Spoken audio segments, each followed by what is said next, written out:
লক্ষণকে নিয়ে আসবেন।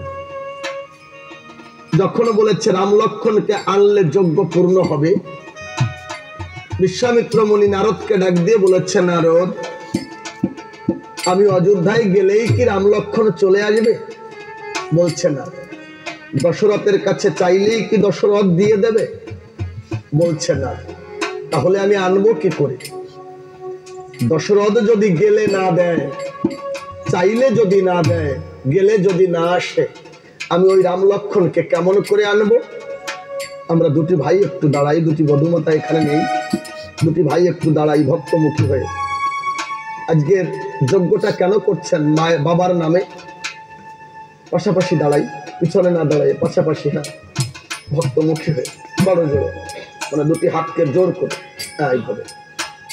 আপনারাও বুঝতে পারবেন কেন আপনাদের দাঁড় করিয়েছি, বুঝতে পারবেন। দাদা, জীবনে এমন দিন আর কখন পাবেন জানি না। সৌভাগ্যের একটা দিন পেয়েছেন, সুন্দর একটা পালা দিয়েছে, বাবার নামে যজ্ঞ করছেন, একটা যজ্ঞ পালা দিয়েছে। এই যজ্ঞটি কেন করছেন? বাবার আশীর্বাদ পাবার জন্য যজ্ঞ করছেন। জীবিত থাকতে কতটা ভক্তি করেছেন জানি না। এখনো আপনাদের একজন যজ্ঞেশ্বরী আছে, সে হলো মা।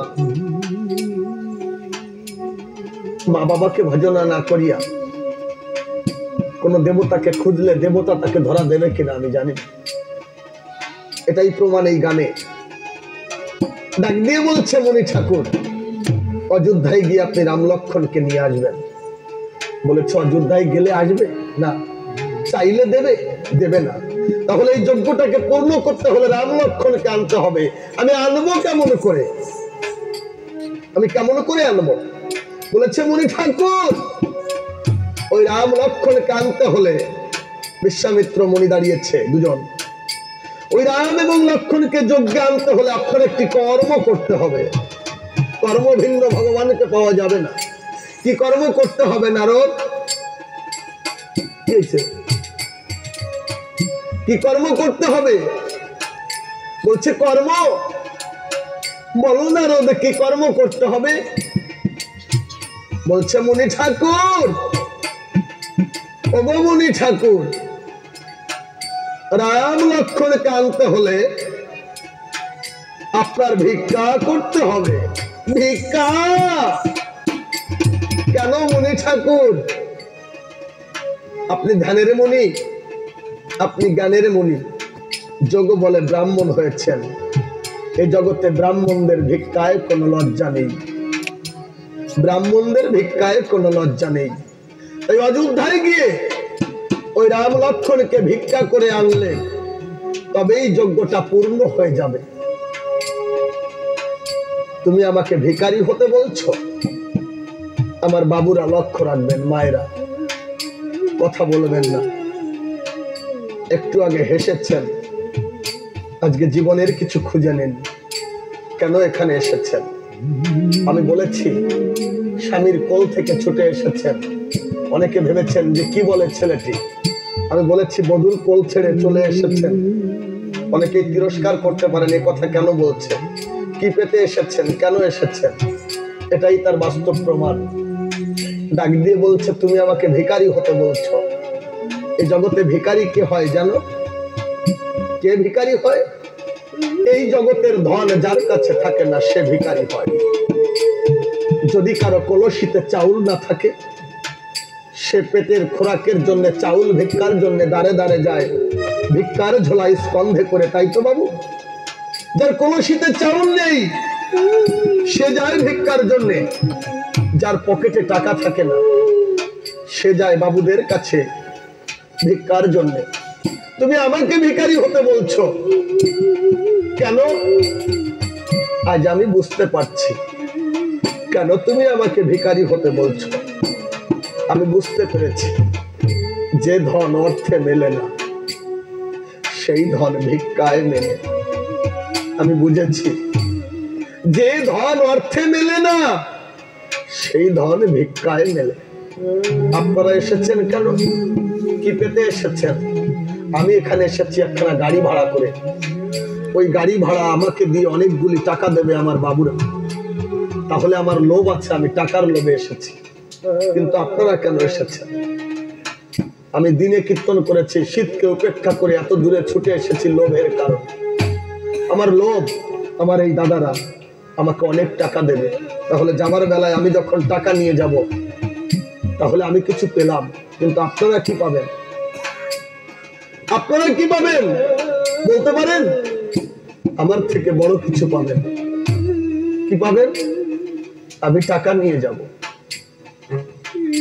এখান থেকে টাকা নিয়ে যখন যাব আমার 6 জন ভাগ পাবে, আমার গাড়িওয়ালা ভাগ পাবে, এদের প্রত্যেকের পিছনে আরো 6 জন করে আছে, তারা ভাগ পাবে, আমার পিছনে আছে 4-5 জন, এরা ভাগ পাবে। যখন টাকা নিয়ে বাড়িতে যাব আমার মেয়ে বলবে আমাকে খাবারের পয়সা দাও বাবা, আমার ছেলে বলবে স্কুলের বেতন দাও, আমার বধূ বলবে দোকানে বাকি রেখেছি এই সদাই এনেছি টাকা দাও, আমার মা বলবে বাবা ওষুধের জন্য কিছু পয়সা দাও, আমার বাবা বলবে আগামী মঙ্গলবার হাট আছে, হাটের জন্য পয়সা রেখে যাও। যদি আমি সবাইকে দিতে পারি ভাগ করে, সবাই আমাকে পুত্র হিসাবে, পিতা হিসাবে, স্বামী হিসাবে ভালোবাসবে, মেনে নেবে। এখানে যদি একটা খারাপ কর্ম করে যাই, বাড়িতে যাওয়ার সঙ্গে সঙ্গে সবাই আমাকে তিরস্কার করে পাঠিয়ে দেবে। ভালো টাকা দিলে সবাই আমাকে ভালোবাসবে, যদি ভালো টাকা না দিতে পারি আমাকে কেউ ভালোবাসবে। এখান থেকে আমি যেটা নিয়ে যাব তার প্রত্যেকটা টাকার ভাগ আমার প্রত্যেকটা পরিবারকে দিতে হবে। কিন্তু আপনারা কি নিয়ে যাবেন আর আপনারা কি ভাগ পাবেন? আপনারা কি নিয়ে যাবেন জানেন? যা কখনো ভাগ করা যায় না। নিশি জেগে আপনারা নিশি জেগে সেই ভক্তের চরণ ধুলি ভিক্ষা করে নিয়ে যাবেন, সঙ্গে করে নিয়ে যাবেন কেন? এটা একদিন শেষের দিনের সম্বল হবে। কারণ ওই পিতার কোলে, ওই স্বামীর কোলে চিরদিন থাকা যাবে না, ওই বধূর কোলে চিরদিন ঘুমানো যাবে না। একদিন ওই কোলকে শূন্য করে চিরবিদায় নিতে হবে। কত রাত তো সুখে নিদ্রা যায় স্বামীর কোলে থেকে, কত নিশি কত আনন্দে কেটে যায়। বধুর কোলে ঘুমাইয়ে কত সুখ কত আনন্দ লাভ করি, কিন্তু একদিন চিরদিনের মতো ওই বধুর কোল থেকে আলাদা হতে হবে। একদিন ওই স্বামীর কোল থেকে চিরবিদায় নিতে হবে এই স্বামীর কাছে যাওয়ার জন্য।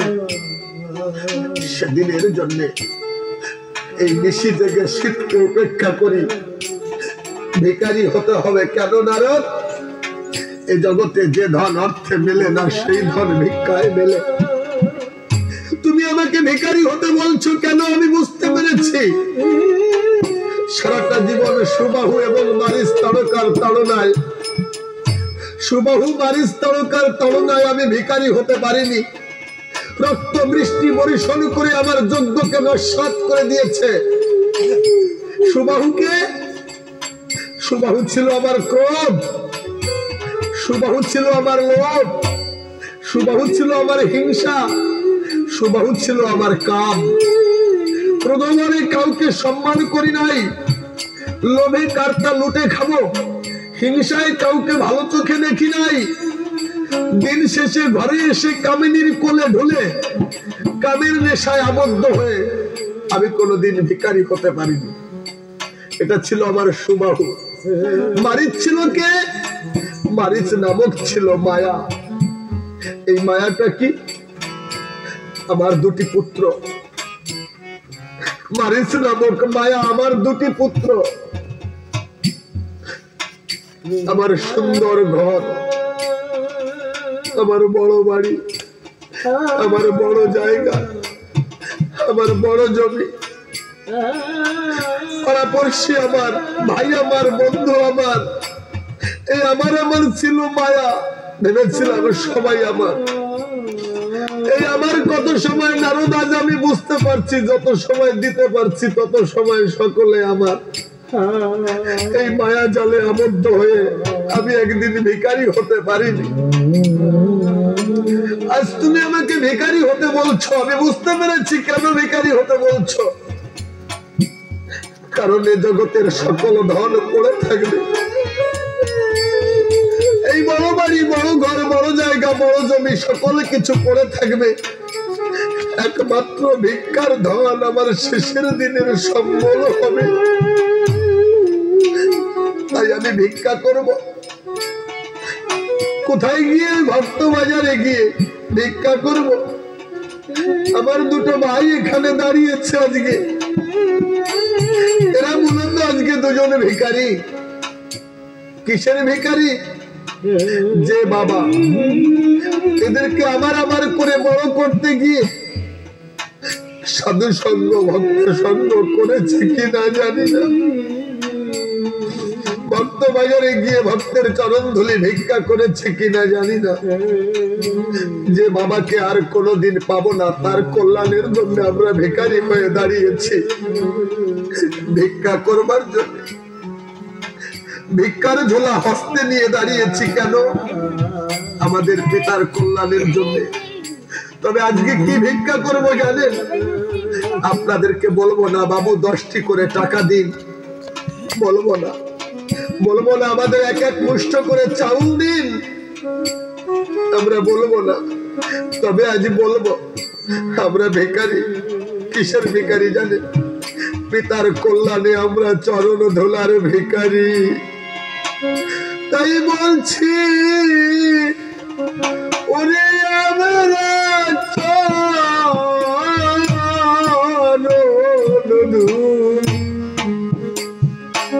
ধোলার ভিখারি।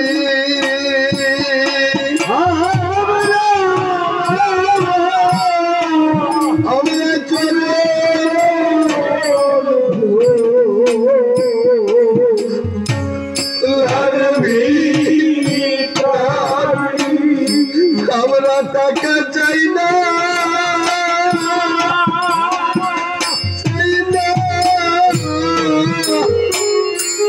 ওরে পয়সা পয়সা চাই না আজি রে। আমরা চরণ ধোলার ভিখারি।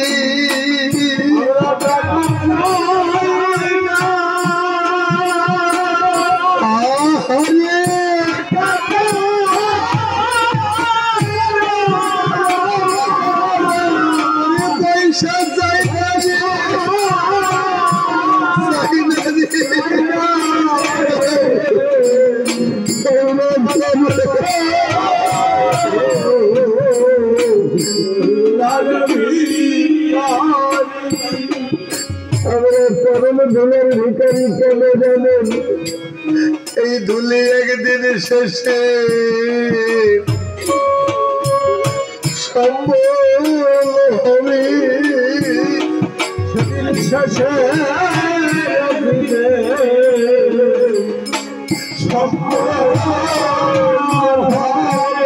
ধুলি শেষে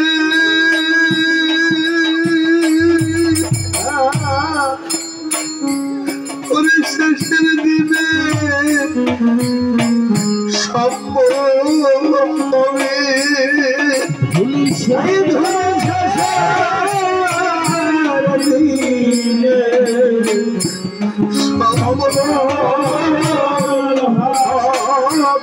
আমরা রাজি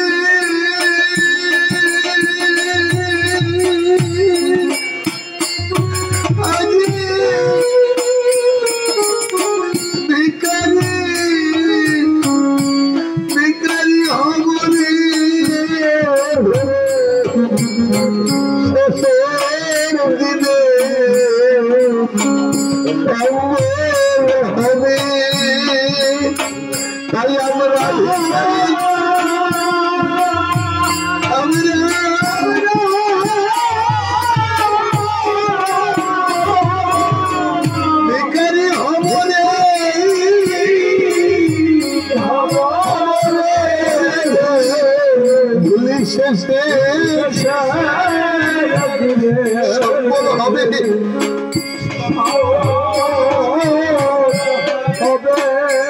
তাই দাও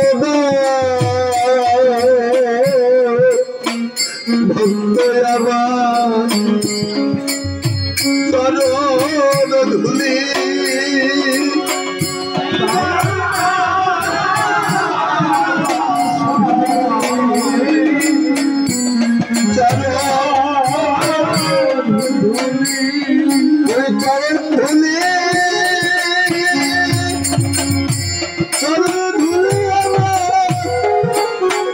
আমার শিরে তুই রে দাও দাও আমার চরণ ধুলি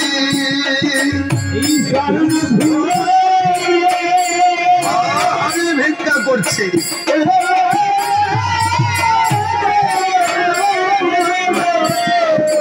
ভিক্ষা করি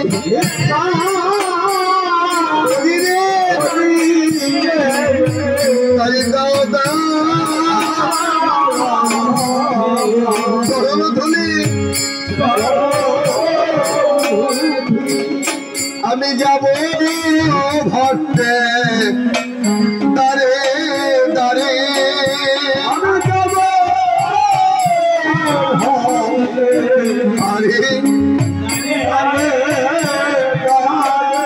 ওই চরণ ধুলি ভিক্ষা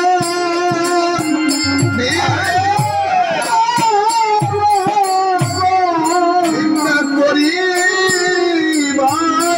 আমি যাব ভক্তের দারে দারে চরণ ধুলি ভিক্ষা পরিবারে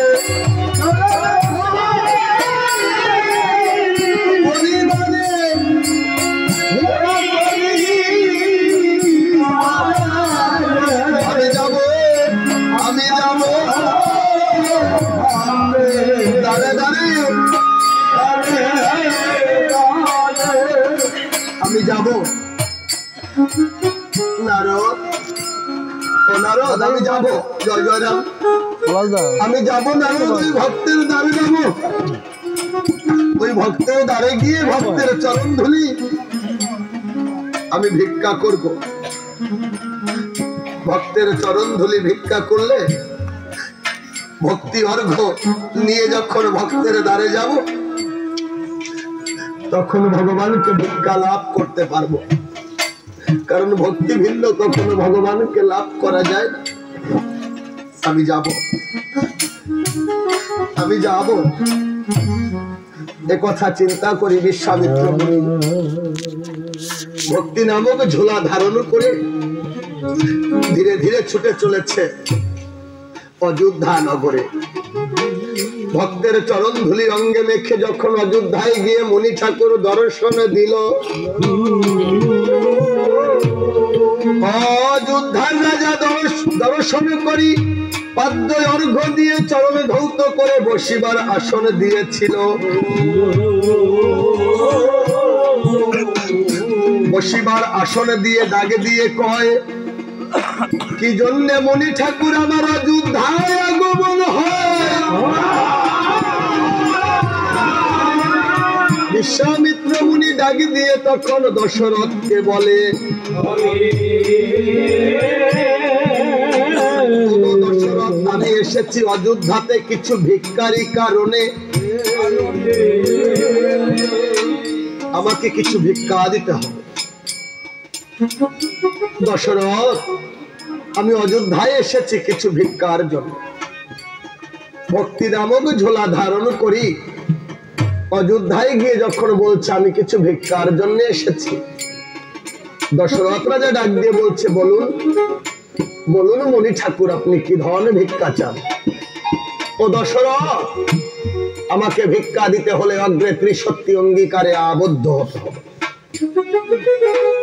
ত্রিসত্যি অঙ্গীকারে আবদ্ধ হলে তবেই ভিক্ষা মিলবে ভিক্ষা চাইব আমি অঙ্গীকারে আবদ্ধ না হলে যে ভিক্ষা চাইব না দশরথ রাজা বলেছিল মম গৃহে থাকে যদি সেই ধন অবশ্যই হইবে আপনার বাসনা পুরাণ বলুন বলুন আপনি কি ধরনের ভিক্ষা চান? বলছে না না, প্রতিজ্ঞা না করলে যে আমি ভিক্ষা চাইব না। দশরথ রাজা অগ্রপশ্চাতে চিন্তা করি হস্তে জল নিয়ে প্রতিজ্ঞা করে বলছে, এই সত্য এই সত্য এই সত্য। বলুন মুনি ঠাকুর আপনি কি ধরনের ভিক্ষা চান? বলছে দশরথ, আজ আমি তোমার কাছে কি ধরনের ভিক্ষা চাইবো জানো? আজ তোমার কাছে আমি অযোধ্যা নগরী ভিক্ষা চাইব না, আজ তোমার কাছে রাজ সিংহাসনে ভিক্ষা চাইব না, আজ তোমার কাছে ভিক্ষা চাইব না স্বর্ণ মুকুট, আজ ভিক্ষা চাইব না কোনো ধনরত্ন।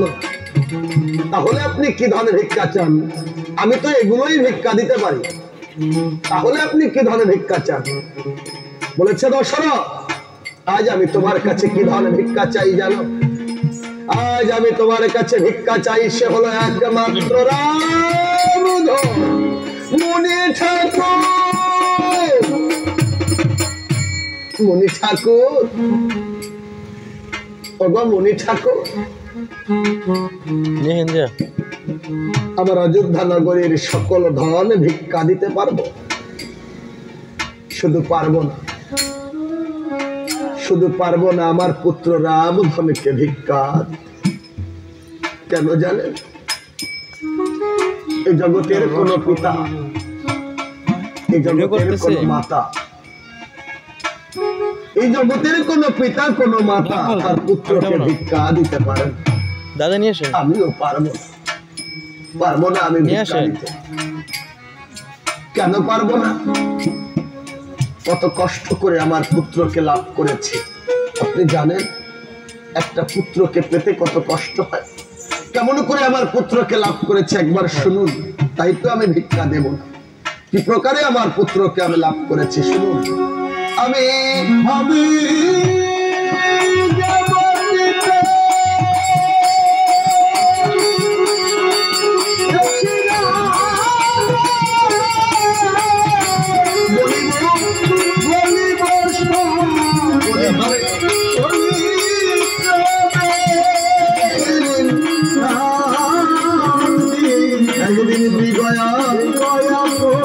করিতে গেলাম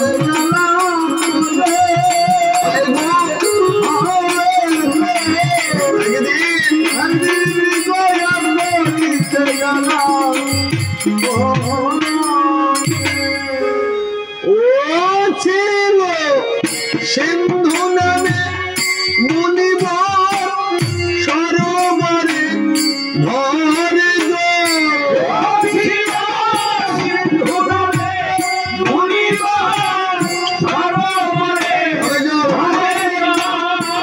আরে বোধি শব্দ বেধি মানে শব্দ বেধি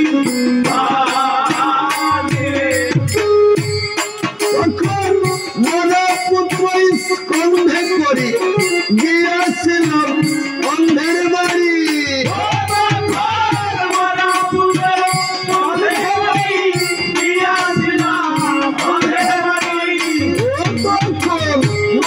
পুত্র স্কন্ধে করি গিয়াছিলাম অন্ধের বাড়ি।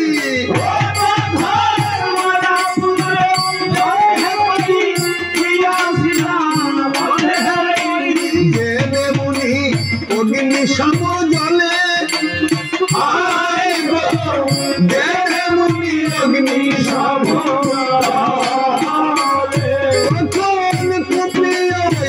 সিন্ধুর বাপ দিল আমায় অভিশাপ।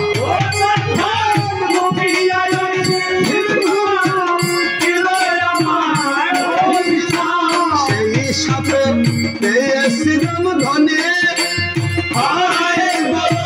সেই সামনে পেয়েছিলাম। মুনি ঠাকুর, আমার পুত্রকে আমি কত কষ্ট করে লাভ করেছি, আজ এক এক করে আপনার কাছে সব খুলে বলবো। কেন আমার পুত্রকে আমি ভিক্ষা দিতে পারবো না? আমি যখন অন্ধমণির পুত্র সিন্ধুকে চোরাবানে নিধন করেছিলাম, অর্থাৎ শব্দবেধী বানে, এই শব্দবেধী বানে নিধন করবার পরে